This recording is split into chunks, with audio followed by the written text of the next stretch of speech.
What we're going to look at now is a progression from the previous exercise we did where we were just oscillating the ball side to side, holding a block position.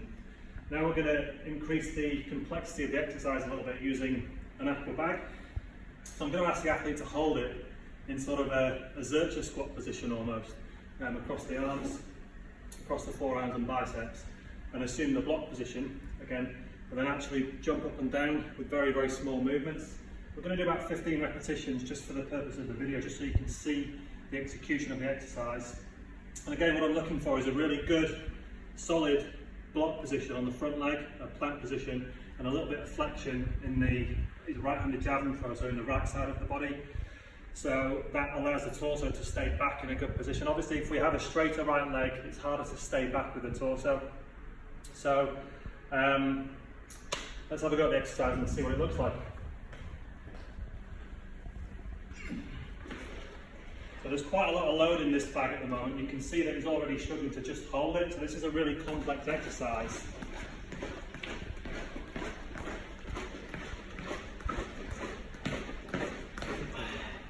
So as you can see, the athlete in the execution here, there's a little bit of flexion at the front leg, because obviously I'm asking him to jump a little bit. And obviously it's very difficult to jump without bending your legs, of course. But it's okay to flex a little bit. One of my previous posts on Instagram, you can see, you could read that when I sort of wrote it down, you can see that what we're trying to do is resist flexion at the front leg. Our ideal scenario is to block with a straight leg, so the transfer of force up through the kinetic chain into the javelin is as efficient as possible and as effective as possible. However, most javelin throwers don't block with a straight front leg, they have a little bit of flexion when they plant. That's okay, as long as it's not flexion and collapse through the throw. We want it to be a little bit of flexion, but to be rigid and stabilised through the lower limb, so that force transfers efficiently. So we're going to do one more set. We're going to try and improve the mechanics of the front leg position a little bit, and see if we can make some progression with it. So a little bit straight with the front leg. So we go. So use the hips.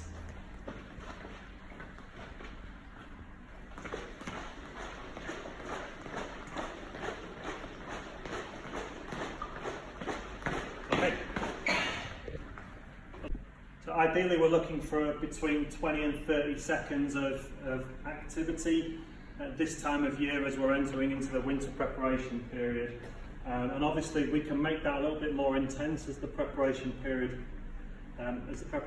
moves forward, and as we head towards the season, we're probably working more specifically on technical components of the throw. But at this time of year, as the season's finished, we're now working on some stabilisation around the pelvis, trying to make some necessary evolutions or changes to the throwing technique, so we can hopefully consolidate those as the winter progresses, and hopefully it will manifest itself in performance in 2020.